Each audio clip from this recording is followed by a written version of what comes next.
میرا نام یمن ہے۔ میرا تعلق سرگودا سے ہے۔ ہم 5 بہن بھائی ہیں اور میرا نمبر سب سے آخر پر ہے۔ میرے ابا ریٹائر آرمی چیف جنرل تھے۔ آرمی افسر ہونے کی وجہ سے وہ بہت خوبرو اور سوبر تھے۔ چال چلن میں ٹھاٹھ اور اکڑ ان کی شخصیت کا خاصہ تھی۔ اماں بھی آرمی افسر کی بیوی تھی، تبھی ان کا پہننا اوڑھنا سب سے منفرد تھا۔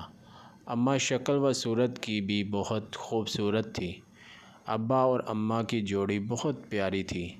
اللہ نے میری بہن بھائیوں کی صورت میں سب بچے بہت خوبصورت دیے تھے۔ بھائی دونوں ابا پر تھے اور بہنیں اماں پر۔ جب میں پیدا ہوئی تو میرا رنگ سانولا تھا، نئے نقش بھی پھدے ہوئے تھے۔ کسی کو یقین نہیں ہوتا تھا کہ میں بھی اماں کی ہی اولاد ہوں۔ بچپن میں بھی جب اماں ابا کہیں جاتے تو مجھے ہمیشہ میری دادی کے پاس چھوڑ جایا کرتے تھے۔ دادی مجھ سے بہت پیار کیا کرتی تھی۔ اکثر میں ان سے روک کر کہتی کہ مجھے بھی باہر جانا ہے، سب کے ساتھ میں بدصورت ہوں، اسی لیے کوئی مجھے باہر نہیں لے کر جاتا۔ میں کالی ہوں، اسی لیے اماں ابا کی عزت پر فرق پڑتا ہے۔ میری دادی ہمیشہ مجھے حوصلہ دینے کے لیے کہا کرتی تھی کہ کالے اللہ کے پیارے ہوتے ہیں، کالی رنگت میں تو بہت کشش ہوتی ہے۔ تم بھی بہت خوبصورت ہو، تمہارا رنگ سانولا ہے تو کیا ہوا، لیکن مجھے دنیا والوں نے بتایا تھا کہ میں بدصورت ہی ہوں، جس پر مجھے آنکھیں بند کر کے یقین بھی ہو گیا تھا۔ میں بہن بھائیوں میں سب سے بدصورت تھی۔ سب رشتہ دار اماں سے یہ کہتی، تیری چھوٹی بیٹی کے نصیب خراب ہیں۔ بچپن میں مجھے یہ بات سمجھ نہیں آتی تھی کہ بدصورتی سے بدقسمتی کا کیا لینا دینا، لیکن وقت کے رہتے مجھے حالات نے ہر بات کا مطلب سمجھا دیا تھا کہ بدصورتی کا بدقسمتی سے بہت گہرا تعلق ہے۔ اسکول جاتی تھی تو بہن بھائی اپنے ساتھ لے کر جانا مناسب نہیں سمجھتے تھے، اس لیے اماں ابا نے مجھے ایک الگ اسکول میں داخلہ دلوایا تھا۔ وہاں بھی جب سب مجھ پر ہنستے تو میں گھر آ کر روتی۔ ابا نے روز روز کے تماشوں سے بچنے کے لیے مجھے ایک سرکاری اسکول میں ڈال دیا۔ وہاں سب میرے جیسے ہی بچے تھے، کیونکہ وہاں سب غریب غربا گھرانوں سے آئے ہوئے بچے تھے، جن کے یونیفارم گندے میلے اڑے ہوئے رنگوں کے تھے۔ چونکہ میں گاڑی میں ڈرائیور کے ساتھ جایا کرتی تھی، تبھی سب لڑکیاں حیران ہو کر مجھے دیکھا کرتی تھیں۔ پہلے دن تو سب مجھے ایسے گھور کر دیکھ رہے تھے جیسے میں نے ان سے گردے ادھار مانگ لیے ہوں۔ ایک روز میری حیرت کی انتہا نہ رہی جب ایک لڑکی آ کر مجھے ہاتھ چومنے لگی۔ کیوں کہ میں بہت امیر گھرانے سے تھی، تبھی وہ ایسا کر رہی تھی۔ مجھے حیرت کا جھٹکا لگا۔ میں نے جھٹ سے اپنا ہاتھ کھینچ لیا۔ میرے پاس جتنے پیسے ہوتے میں ان میں سے آدھے اپنی سہیلیوں میں بانٹ دیتی۔ وہاں میری ایک بہت گہری دوست بنی تھی، جس کی رنگت میرے جتنی کالی تو نہ تھی، لیکن وہ دل کی بہت خوبصورت تھی۔ ہمیشہ میرے ساتھ رہتی، مجھے ہنساتی۔ جس دن میں دکھی ہوتی تو وہ مجھے ہمت اور حوصلہ دیتی۔ لیکن اب بھی مشکل وقت کٹا نہیں تھا، بلکہ مزید بڑھ گیا تھا۔ میرے ایک سہارا میری دادی اس دنیا سے رخصت ہو گئی تھی۔ گھر سے باہر تو نمرہ میری سہیلی تھی جو میرے ساتھ رہتی تھی، لیکن گھر کے اندر میں بالکل تنہا ہو گئی تھی۔ اکثر میری کزن آتے تو سب ایک ساتھ کھیلتے، لیکن مجھے کوئی بھی کھلانا پسند نہیں کرتا تھا۔ لڑکے کرکٹ کھیل رہے ہوتے اور میں پاس سے گزر جاتی، اوپر اتفاقاً کوئی ہار جاتا تو اس کا قصوروار بھی مجھے ٹھہرایا جاتا کہ میں بدبخت ہوں، اس لیے ایسا ہوا ہے۔ وقت گزرتا گیا اور ہم بڑی ہو گئیں۔ میرے سب سے بڑے بھائی کی شادی ہوئی تو میرے سب رشتہ دار گھر میں جمع تھے، کیونکہ میرے بھائی بھی ابا کی طرح آرمی افسر تھے، اس لیے بھائی نے پسند کی شادی کی تھی۔ میری بھابھی بھی آرمی افسر تھی۔ میری بھابھی بہت خوبصورت تھی، دونوں بہت خوش رہتے تھے۔ میں بھی بہت خوش تھی، کیونکہ میں جیسا بھابھی کو سمجھتی تھی ویسا کچھ نہیں ہوا۔ بھابھی نے مجھے ایک بار بھی بدصورتی کا طعنہ نہیں دیا تھا۔ اللہ نے میرے بھائی کے گھر اپنی رحمت برسا دی۔ ہر طرف خوشیاں ہی خوشیاں تھیں، لیکن اب سب کو ایک بات کی فکر ستائی جانے لگی کہ کہیں بچہ میرے جیسا پیدا نہ ہو جائے۔ تبھی میری بھابھی نے مجھے سختی سے منع کر دیا کہ جہاں بھابھی ہو وہاں میرا جانا منع ہے۔ مجھے دکھ اس بات کا نہ تھا کہ مجھے بھائی نے ٹوکا ہے، مجھے تکلیف اس بات کی ہوئی کہ بھابھی نے بھی ایک بار بھائی کو ایسا کہنے سے منع نہیں کیا، جیسے وہ یہ سب چاہتی ہو کہ میں ان کے سامنے نہ آؤں۔ میری بدقسمتی عروج پر تھی، شاید جو بھائی کے گھر اولاد ہونے سے پہلے ہی مر گئی، اور اس کا الزام بھی مجھ پر لگا دیا کہ میری بدقسمتی میرے بھتیجے کو کھا گئی۔ ہر وقت کا رونا دھونا، یہ تو جیسے میرا مقدر بن گیا تھا۔ اب تو بھابھی کی نفرت بھی کھل کر سامنے آئی تھی۔ ہر وقت کے طعنے دینا، ہر وقت کی چک چک، یہ سب روز کا معمول تھا، اور اب مجھے ان سب کی عادت ہو گئی تھی۔ میرے سب بہن بھائی بیاہے گئے تھے، سوائے میرے رشتہ دار۔ گھر آتے تو اماں ابا کے کانوں میں باتیں ڈال جاتے کہ کون اسے بیاہ کر لے کر جائے گا، تو کالی بھی ہے، اور پھر اس کے نصیب بھی تو کتنے سیاہ ہیں۔ سب اماں ابا کو کہتے کہ آپ کی یہ بیٹی سیاہ بخت ہے۔ کیا کالی رنگت سیاہ بختی کی علامت ہے؟ میں کبھی جان نہ پائی۔ بہت سے رشتے آتے اور دیکھ کر انکار کر کے چلے جاتے۔ اب تو مجھے بھی امید ختم ہو گئی تھی کہ میری شادی بھی ہوگی کبھی اسی اثنا میں۔ ایک رشتہ آیا اور حیرت کی بات تھی کہ رشتے سے ہاں بھی ہو گئی۔ ہم سب بہت حیران تھے۔ لڑکا بھی پڑھا لکھا، خوبصورت نوجوان تھا، لڑکیوں کی اسے کمی کہاں ہونی تھی، لیکن پھر بھی وہ مجھے پسند کر گیا۔ یہ سب سے زیادہ حیرت انگیز بات تھی۔ سب بہت خوش تھے۔ میں نے بھی اپنے تمام تر وسوسوں کو پیچھے دھکیل کر میں بھی اب خوش رہنے لگی تھی۔ ہماری منگنی کو 4 مہینے کا وقت گزر چکا تھا۔ ابھی تک سب حیران ہی تھے، لیکن ہم سب کی حیرانگی زیادہ وقت تک قائم نہ رہی۔ جب اس نے منگنی کے 4 مہینوں بعد مجھ سے میری تمام جائیداد میں سے کچھ حصہ اپنے نہ کروانے کا بولا، ایسا نہیں تھا کہ وہ امیر گھرانے سے نہیں تھا، لیکن کچھ لوگوں کی ہوس کبھی ختم نہیں ہوتی، اور ایسا ہی ان لوگوں کے ساتھ تھا۔ جیسے جتنا بھی پیسہ اکٹھا کیا ہوگا وہ سب ان لوگوں نے قبر میں ساتھ لے کر جانا ہے۔ پہل ابا نے جان چھڑوانے کے لیے یہ فیصلہ لیا کہ وہ میری تمام جائیداد میں سے کچھ اس کے نام کر دیں، لیکن میں نے سختی سے منع کر دیا کہ اگر ایسا ہوا تو میں اپنی جان لے لوں گی۔ افسوس رشتہ ٹوٹنے کو نہیں تھا، افسوس ابا کی سوچ پر تھا۔ میری روح کانپ گئی جب ابا نے مجھ پر یہ الزام لگا دیا کہ میں باہر کسی لڑکے کو پسند کرتی ہوں، اس لیے اس رشتے سے انکار کر رہی ہوں۔ جب ایک انسان پڑھا لکھا ہو کر بھی ایسی جاہلانہ بات کرے تو اس انسان پر نہیں، اس کی پڑھائیوں پر افسوس ہوتا ہے۔ ایسے ہی 2-3 بار رشتے ہوئے اور لالچ کی زد میں آ کے ٹوٹ گئے، اور ہر بار الزام مجھ پر ہی لگایا جاتا کہ میں منحوس ہوں۔ اب تو منحوس لفظ میری ذات کے ساتھ ساتھ میرے نام کے ساتھ بھی جڑ چکا تھا کہ مجھے مجبوراً اپنے ابا کا نام خود کے ساتھ سے ہٹا کر یمن منحوس لگانا پڑا۔ میں اب سب چیزوں سے تھک گئی تھی۔ حیرانگی کی بات یہ تھی کہ ابھی تک زندہ کیسے تھی، طعنے برداشت کر کے بھی پتھر کی ہو گئی تھی۔ اب مجھ میں دل نہیں رہا تھا، نہ سوچیں تھیں۔ اب گھر میں جو بھی کام خراب ہوتا تھا میں خود اس سب کا ذمہ خود پر لے لیتی تھی۔ وقت کے ساتھ ساتھ ایک بات ضرور سمجھ آ گئی تھی کہ خود پر ہر الزام لینا کسی کے لگائے گئے الزام سے حد درجہ کم تکلیف دہ ہوتا ہے۔ اب میں نے اپنی تکلیف کم کرنے کو یہی حربہ استعمال کرنا شروع کر دیا۔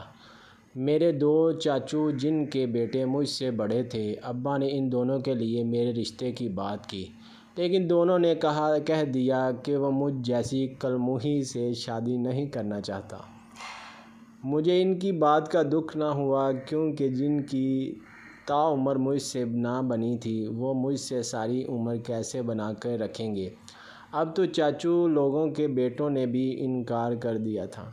اب تو پیچھے کچھ نہ بچا تھا، لیکن ایک چیز جو بے چین کر رہی تھی وہ یہ کہ اماں ابا میں پیچیدگیاں بڑھ گئی تھیں۔ اب ہر وقت دونوں کے کمرے سے لڑنے کی آوازیں آتی رہتیں۔ ایک رات میں سوئی ہوئی تھی کہ پیاس کی طلب سے میری آنکھ کھل گئی۔ کمرے میں جگ میں پانی نہیں تھا۔ پانی بھرنے کی نیت سے جیسے ہی میں اٹھ کر کچن میں گئی، وہاں سے پانی بھرا اور واپس کمرے میں آ رہی تھی کہ ابا اماں کے کمرے سے لڑنے کی آوازیں آ رہی تھیں۔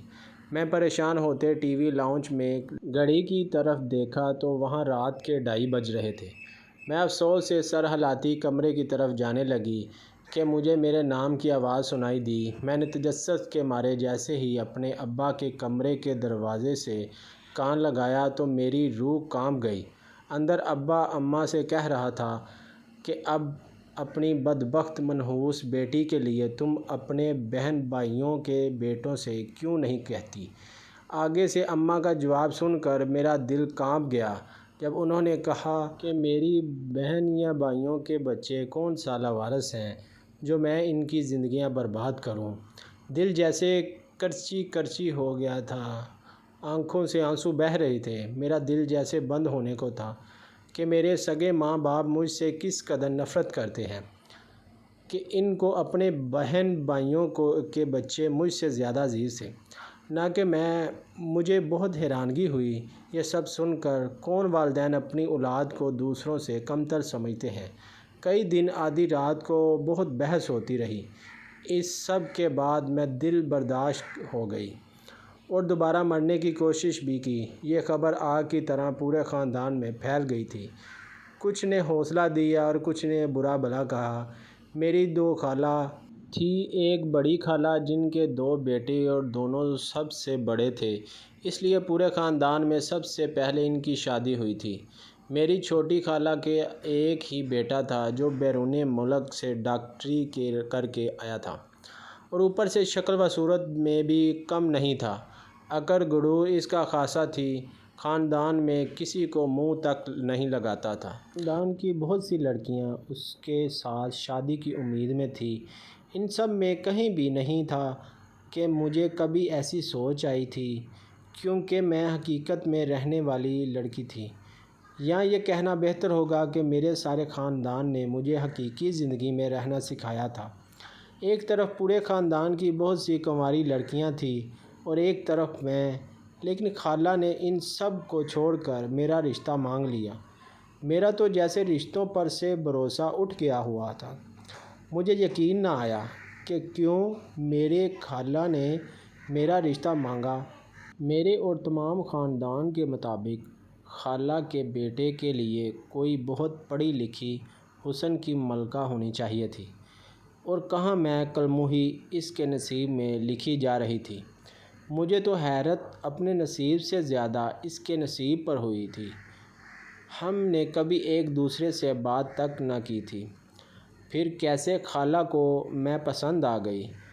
پہل تو مجھے شک سا ہوا جیسے مجھ سے کچھ چھپایا جا رہا ہے، لیکن خالہ کی سچی محبت دیکھ کر میرے تمام تر شک و شبہ ختم ہو گئے تھے۔ پھر وہ دن بھی آ گیا جب میرا نکاح ہونا تھا۔ خالہ کے بیٹے سے شادی ہو گئی اور یوں میرے نصیب بھی کھل گئے۔ لوگ اپنی پہلے دن کی بیوی کو عزت کے ساتھ گھر لے کر جاتے ہیں، مگر میری قسمت واقعی سب سے الگ تھلگ تھی۔ سہاگ رات پر شوہر نے مجھے گاڑی میں بٹھایا اور سنسان علاقے میں بنے ایک ہسپتال میں لے گیا۔ الگ الگ راستے دیکھتے میں بہت حیران ہوئی، کیونکہ مجھے خالہ کے گھر کا کچھ اندازہ تھا، لیکن سنسان سڑکوں پر چلتی گاڑی نے ایک بار میری روح کھینچ لی۔ لیکن جب گاڑی ہسپتال کے سامنے رکی تو میں حیران رہ گئی تھی۔ میری حیرت ابھی کم نہ ہوئی کہ شوہر نے مجھے گاڑی سے اتارا اور مجھے لیے ہسپتال کے اندر داخل ہو گیا۔ چلتے ہوئے کئی وارڈ راستے میں آئے، سب لوگ مجھے حیرت سے دیکھ رہے تھے، لیکن میرے شوہر کو کسی کی پرواہ نہیں تھی۔ وہ بس میرا ہاتھ تھامے مجھے لیے جا رہے تھے۔ ایک دم ایک وارڈ کے آگے رکے تو میری رکی سانس بحال ہوئی۔ میں نے حیرت سے اپنے شوہر کی طرف دیکھا، ان کا چہرہ سنجیدگی لیے ہوئے تھا۔ میرے شوہر نے وارڈ کا دروازہ کھولا تو میری جان نکل گئی جب میں نے وہاں بہت سے ایسے مریض دیکھے جو بہت بری طرح سے جلے ہوئے تھے۔ سب کے جسم پر پٹیاں بندھی ہوئی تھیں، کسی کے ہاتھ پر تو کسی کے چہرے پر، کسی کی ٹانگ پر تو کسی کے بازو پر۔ کوئی بھی شخص مکمل طور پر ٹھیک نہیں تھا۔ میرے وجود بری طرح سے کانپنے لگا۔ اگر میرے شوہر کا سہارا مجھے نہ ملتا تو یقیناً میں اب تک زمین بوس ہو چکی تھی۔ میں نے خوف کے زیر اثر اپنے شوہر کی طرف دیکھا، جس کی آنکھیں لال انگارہ ہو رہی تھیں۔ اس نے بھی میری طرف ایک نظر دیکھا تو میری آنکھیں جھلک گئیں۔ اس نے مجھے بتایا کہ یہ سب اپنے گھر بار سے تنگ آ کر خودکشی کرنے کی کوشش کر چکی ہیں۔ حیرت کی بات یہ تھی کہ وہاں تمام عورتیں ہی تھیں، الگ الگ عمر کی عورتیں اپنے جلے ہوئے وجود لیے لیٹی ہوئی تھیں۔ میری سانس سوکھ گئی جب میرے شوہر نے مجھے ایک بچی دکھائی جس کی عمر تقریباً 12 سے 14 سال کی ہوگی، اور اس نے خودکشی اس لیے کرنے کی کوشش کی کیونکہ وہ لوگ بہت غریب تھے، ان کے گھر کھانے کو کچھ نہ تھا، اور یہ گھر کی بڑی بیٹی تھی۔ اماں نے کمانے پر زور ڈالا، نوکری نہ ملنے پر جب خالی ہاتھ گھر گئی تو اماں اور بہن بھائیوں کے مایوس کن چہرے دیکھ کر اس کو کچھ نہ سوچا اور اس نے خود کشی کرنے کا راستہ اپنا لیا۔ پھر ایک بیڈ کے پاس لے کر گئے جہاں ایک جوان عورت لیٹی ہوئی تھی جس کا آدھا چہرہ جل چکا تھا، لیکن آدھا چہرہ بالکل صاف تھا، اور صاف چہرہ دیکھ کر معلوم ہوتا کہ وہ بہت خوبصورت رہی ہوگی۔ لیکن مجھے حیرانگی اس بات پر ہوئی کہ ایسی کیا وجہ تھی جو اس کو خودکشی کرنے کی کوشش کرنی پڑی۔ میرے شوہر نے بتایا کہ یہ وہ لڑکی ہے جس نے اپنی پسند سے شادی کر لی کیونکہ یہ بہت خوبصورت تھی، اسی لیے اس کے چچا زاد نے اس کا جینا حرام کر دیا تھا۔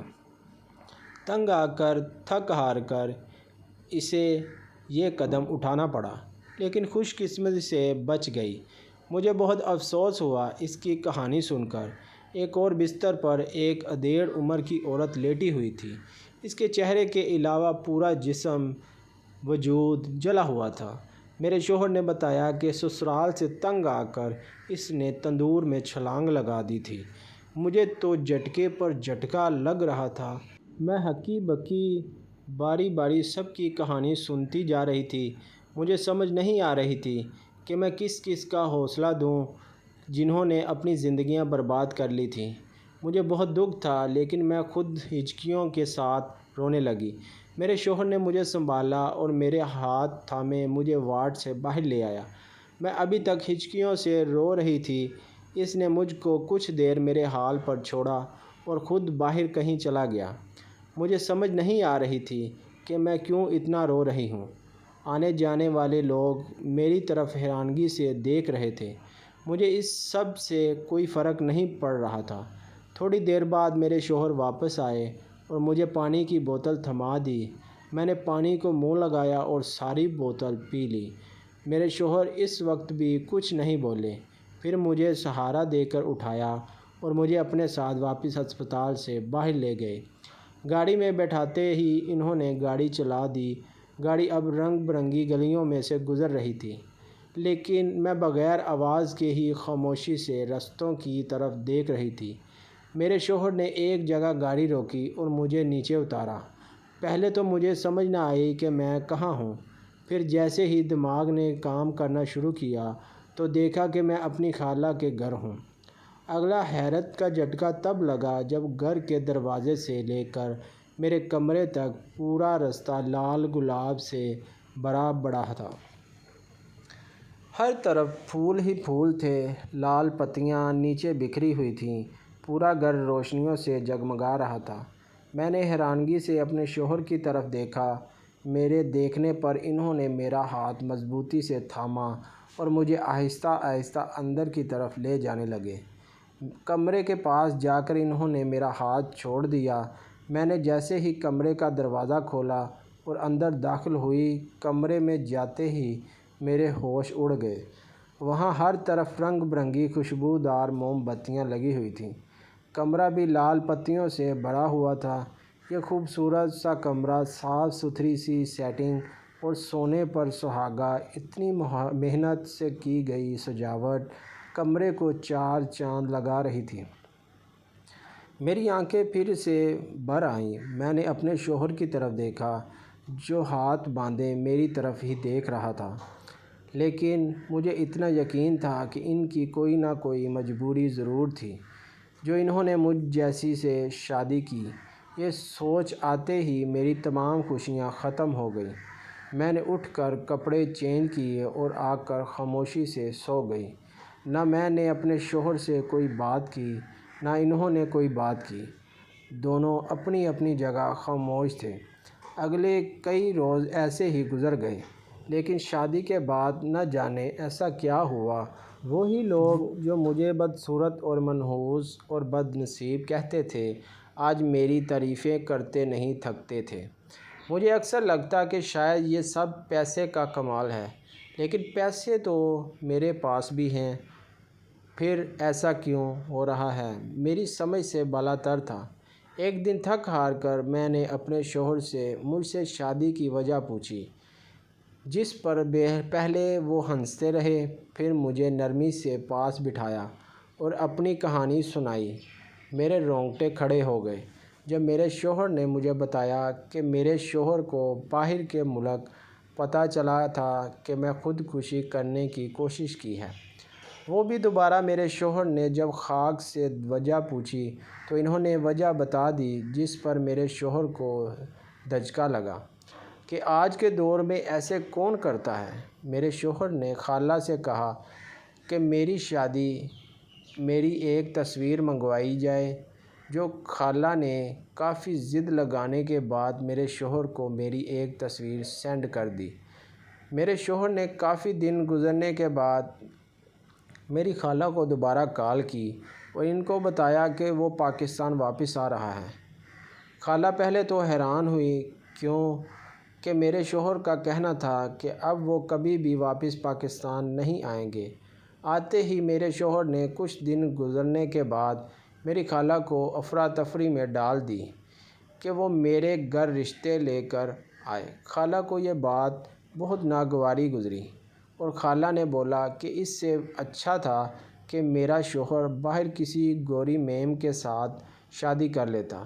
میرے شوہر کو کافی حیرانگی ہوئی کہ میں ان کی سگی بانجی ہوتے ہوئے ایسے کہہ رہی ہوں۔ وہ لیکن اس سے اگلی بات پر میرے شوہر کے جو رونگٹے کھڑے ہوئے، میرے اس سے زیادہ رونگٹے کھڑے ہو گئے جب میرے شوہر نے مجھے بتایا کہ میں ان کی سگی خالہ کی بیٹی نہیں ہوں اور نہ بابا میرے سگے بابا ہیں۔ اب مجھے سب باتیں سمجھ آنے لگی تھیں۔ میرے ساتھ گزرا وقت میری آنکھوں کے سامنے ایک بار لہرا گیا۔ اگلے روز ہی اپنے ابا کے پاس گئی اور ان سے سب سچ پوچھا، جس پر انہوں نے بتایا کہ میں ان کی بہن کی بیٹی ہوں اور ابا رشتے میں میرے ماموں لگتے تھے۔ میری پھپھو نے پسند کی شادی کی تھی جو کامیاب نہ ہو سکی۔ میرے آنے سے پہلے ہی میری سگی ماں گھر واپس آ گئی تھی اور جیسے ہی میں دنیا میں آئی تو میرے ابا نے میری اماں کو طلاق دے دی۔ میری سگی ماں یہ غم برداشت نہ کر سکیں اور خالق حقیقی سے جا ملی۔ باپ کا سایہ پہلے ہی نہ تھا، تبھی ماموں نے مجھے اڈاپٹ کیا اور مجھے ایسے رکھا جیسے میں کوئی مہارانی ہوں۔ لیکن جیسے ہی میں بڑی ہوتی گئی اور مجھے اصلیت کا پتہ چلتا گیا تو میں اپنے خطاب و خیال چھوڑ کر بہت برے طریقے سے حقیقت میں بھٹکتی گئی۔ میرے شوہر نے مجھ سے جس طریقے سے اظہار محبت کیا، میں حیران رہ گئی تھی۔ میرے شوہر نے مجھے بتایا کہ پورا ایک ہفتہ گزارنے کے بعد ان کو اس بات کا احساس ہوا کہ وہ میرے بغیر نہیں رہ سکتی۔ تبھی مجھ سے شادی کی۔ اکثر اوقات وقت اور حالات انسان کو بہت عجیب بنا دیتے ہیں۔ لوگوں کی باتیں انسان کو اندر ہی اندر ختم کر دیتی ہیں۔ وقت پر آپ کو بہترین سہارا نہ ملے تو انسان ختم بھی ہو سکتا ہے۔ میں نے اپنے شوہر کی اتنی محبت اور ان کی بات مانتے ہوئے ڈاکٹری پڑھی اور آج میں ان کے ساتھ ہسپتال میں کام کر رہی ہوں۔ میں بھی ان میں سے تھی جو وقت کے دائرے پردے جاتے ہیں، لیکن میرے شوہر نے میرا پورا ساتھ دیا۔ یہی وجہ ہے کہ میں اپنا ہر غم بھولنے لگی تھی۔ ہمسفر خوبصورت نہیں بلکہ احساس مند ہونا چاہیے جو ہمیں ایک الگ دنیا میں لے جائے جہاں بس سکون ہی سکون ہو۔ آج کبھی اپنا گزرا ہوا وقت یاد کرتی ہوں تو درد سے پورے جسم میں لہریں اٹھتی ہیں، لیکن پھر جب سوچتی ہوں کہ جنہوں نے میرے ساتھ ظلم کیا وہ میرے سگے ماں باپ نہیں ہیں تو مجھے ایک دم حوصلہ ہوتا ہے۔ پھر میرے شوہر نے ہر حالت میں میرے ساتھ دیا، میرا ہاتھ کبھی مشکل کے وقت نہیں چھوڑا تھا۔ میں نے بھی تاعمر کے لیے خود سے عہد کر لیا تھا کہ میں بھی کبھی اپنے شوہر کا ہاتھ نہیں چھوڑوں گی۔ ہم دونوں کے اس سلوک سے آج میں ہنسی خوشی اپنی زندگی گزار رہی ہوں۔ بروقت زندگی کا حصہ ہے جو ایک نہ ایک دن گزر ہی جاتا ہے، اسی لیے حوصلے کے ساتھ اپنا ہر وقت گزارنا چاہیے۔ شکریہ۔